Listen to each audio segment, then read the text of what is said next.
Alright, hey guys, my name is Suripto. Welcome back to another episode of Pseudo Square, and today in this video I'm going to talk about 5 Google products that failed, or rather Google killed them off, but then I really used to love them, I used to use them a lot, and I just wish it was still a thing. So let's just quickly get over the list and see if there was something that you used to use and you missed them as well. Alright, so coming at number 5, Orkut. It's the OG social media. It was Facebook before Facebook was a thing. It was pretty much everything that we do on Facebook today. We used to do it back then on Orkut, like posting statuses, connecting with friends, photographs, and everything of that sort. Of course, it did lay down the foundation for Google+, but again, that's dead too.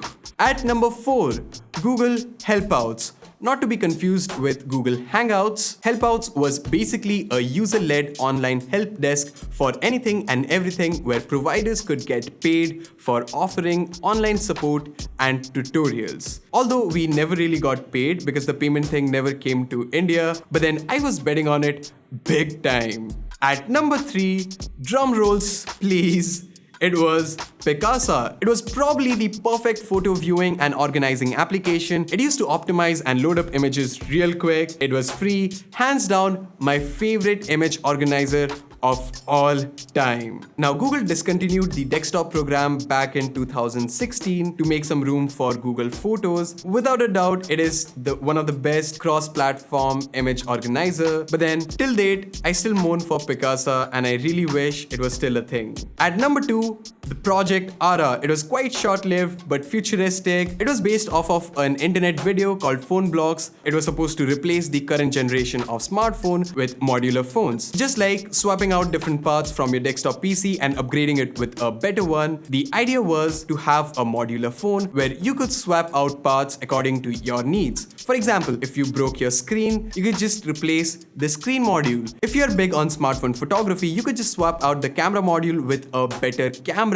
If you need better battery life, you can just swap out the battery with a bigger battery module. It was an idea that was and still is way ahead of its time. Google wanted to keep the pricing below $1,000, but then the process was so tedious and expensive that they failed to get up to that price mark. So they decided to pull the plug on Project Ara. Now, before arriving at number 1, here are a few of the products that Google killed. Google+.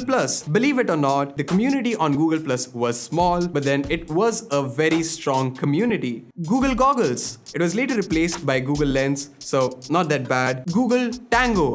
The future of augmented reality. Google felt like it is way ahead of its time and the market is totally not ready for it. And now coming at number 1, I know it's going to be disappointing for a lot of people, but then I used to use it quite a lot, like a lot. And that is the Google URL shortener. Out of all the products that Google killed, if I had the opportunity to bring one back to life, it would have been the Google URL shortener. And I know there are a lot of free alternatives out there, so I'm not exactly mad, but then I really wish it was still a thing. So guys, that was my top 5 list for the products that I used to love but Google killed and I wish they were still a thing. But then I really want to know, what was that one product that you used or liked a lot? Do let me know in the comment section down below, and if you enjoyed, do make sure to give this video a huge thumbs up. And with that being said, I'm going to see you guys in the next video.